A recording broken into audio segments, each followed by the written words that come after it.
สบายดีเนาะวันนี้เขาก็จะมาปั่นมันให้ป้ากำลังปั่นอยู่เขามาปั่นมันให้ป้าเขามื่อนี้นะมีเด็กน้อยมาปั่นน้ำ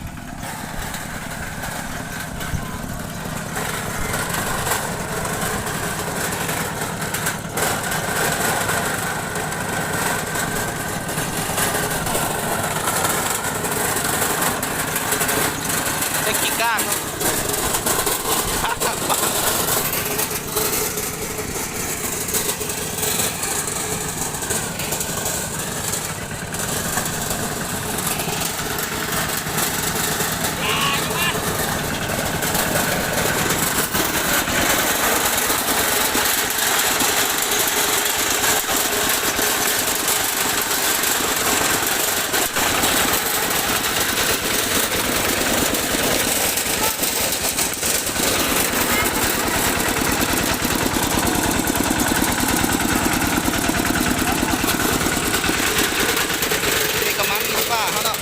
เพิ่นกลนไว้ได้หลายมือนะเพิ่นกลนมือเดียวเพิ่นเอามาปั่นให้เนาะ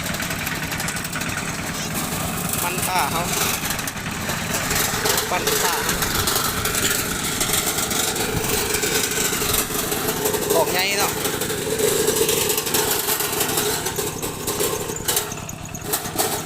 เครื่องปั่นมันเขาเอาฝาออกแล้วมันจะออกได้ไก่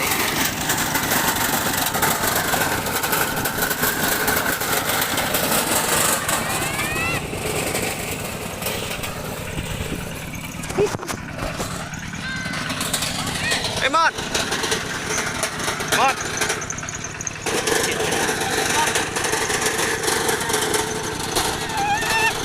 โอเคเอาเลยเอาออกเต็มตัด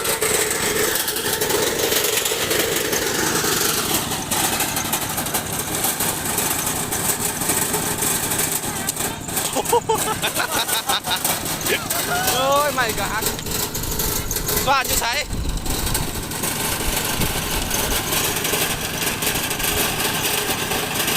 สั่นออกสั่นออก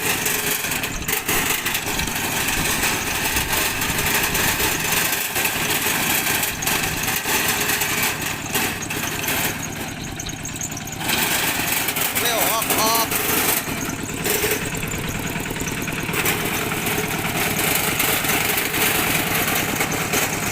าถึงมาได้แยงหนึ่งเนาะไม่ได้กันเลย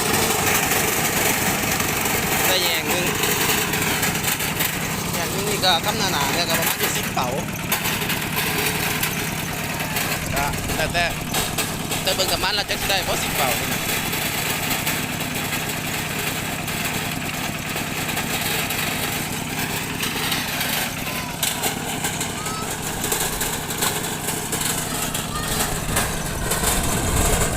เอาก็พอได้ซอยเนาะเอาก็มายืนถ่ายอยู่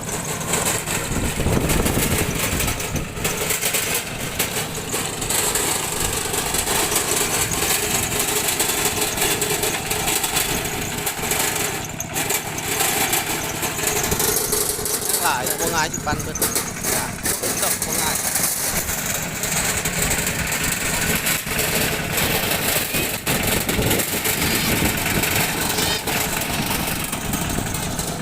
ใส่รถไถเนาะต่อแบบนี้เลยก็ต้องเอาออกเลยแบบง่ายๆสบายสเต็ปนี่ใส่รถไถต้องเอาปั่น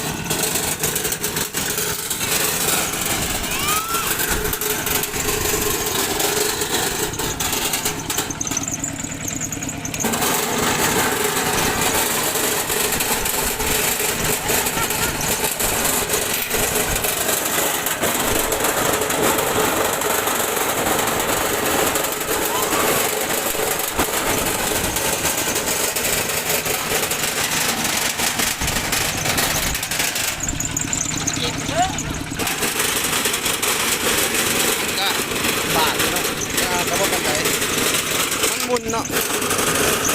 เอาโมเดลหนาปันใดมันนานแห้งปั้นหนาแต่มันก็ยังหนาอยู่หลังหันกันก็ส่วนหลายมีอันบางๆมันที่นานแห้งโอ้ยถ้าปั้นหนามันที่นานแห้งเนาะ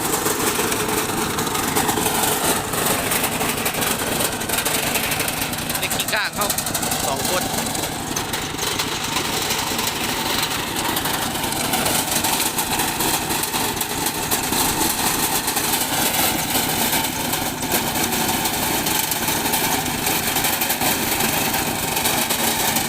ซอยป่าเลยไป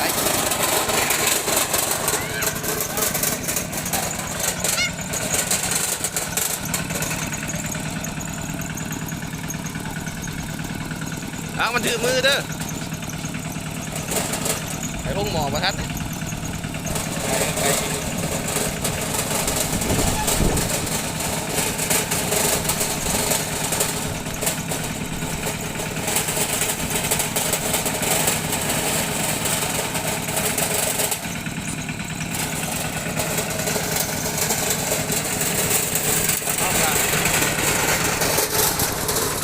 มันป่าเขาที่เรากดไปแล้วแต่เราก็ปลูกกดไม่พร้อมปลูกไม่พร้อมนะแต่ไหนกดมันแล้วเลยแต่ที่จริงก็ประมาณเดือน5 เดือน6เนาะปลูกไว้ย่ำนี่ก็ดีนะเพราะว่ามันที่ถ้ามันติดแล้วหัวมันที่ใหญ่เนาะก่อนย่ำก้นนะหัวมันที่ใหญ่หัวมันแล้วมันที่แก่นี่เขาปลูกเดือน5 เดือน 6แล้วมันไม่ค่อยแก่มันเลยมันหัวมันเป็นทันใหญ่แต่เขาก้นเนาะหัวส่วนป้าปลูกแล้วก็ติดแล้วเด้ของป่าเอาปลูกไว้ปลูกคือบริกลที่ปลูกน่าจะปลูกถ้าปลูกย่ำนี่ก็ดีนะเพราะว่ามันที่หัวใหญ่เนาะเขาย่ำก้นสีหัวใหญ่แล้วก็มันทำกระสีงามพออันนี้มันยังล้ำน้อยอยู่ตุกพวกมันเขาก็เลยแต่ว่ามันก็อยากในคนละคนต่อๆกันเลย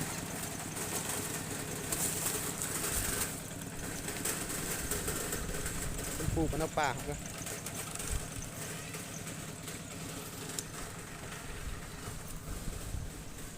นี่เราเกาเพิ่นมีเถียงนาเถียงไห้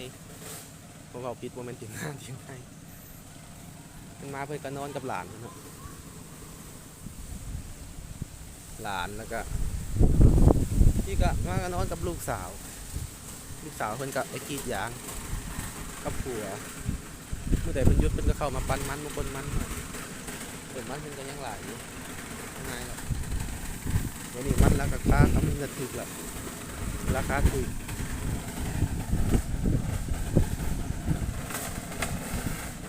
ลำมัน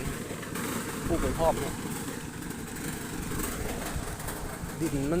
ผสมดินทรายเพราะมันโมเมนต์ดินดาร์กแท้ดินนี่ก็ก้นง่ายเนาะดินนี่นะนั่นเป็นดินผสมดินทรายก้นก็ง่ายถ้าไปพ่อดินนั้นที่แข็งๆโอ้ยถ้าเขาไปเอ็ดมือลองหน่อยก่อนนะถ้าเขาไปไถก้นมาได้เลยเด็กกีก้างมา2 ต้น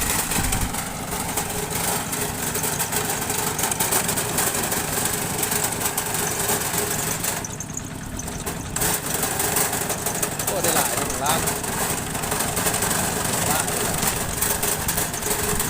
มีตะหัวไงนะของป้าเขาที่ตะหัวหน่อยก็เราปลูกไว้ถุงแล้วเนี่ยเราปลูกไว้หัวถุงเลยสวยไง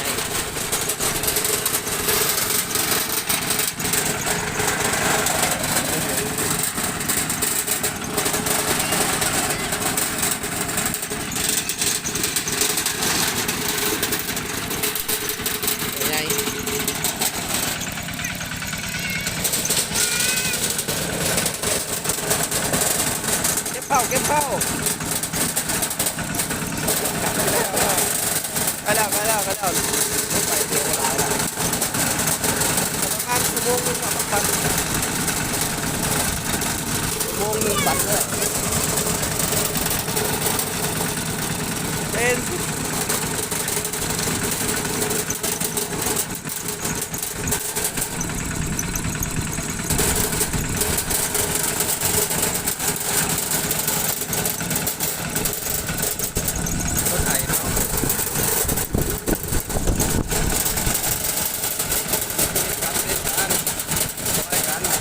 ซอยซับ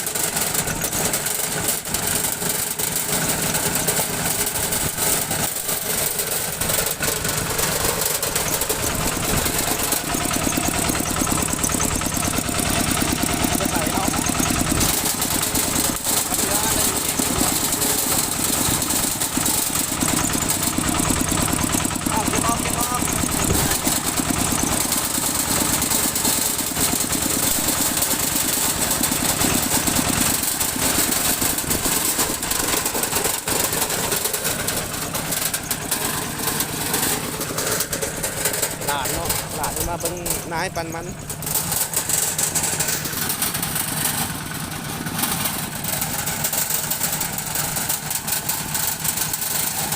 ก็เฮาก็สิขอลาก่อนนะป้าที่ประเด็นลาทุกคนไปเก็บมันก่อนเก็บมันช่วยป้าเขาเครื่องกันแล้วก็เก็บมันแล้วก็จะไปสวนเขานี่คือสวนป้ามันเมื่อสวนเขาแล้วเขาก็จะไปคนมันนักเชื่อก็จะไปปั้นของเขาพร้อมนะพวกนี้แล้วก็ยังบ่ฮู้ว่าจะไปปั้นบ่บ่ได้ปั้นนี่ก็สิเป็นอยู่หน้าแต่ที่นี่ก็สิไปกลับลาไปแล้วนะ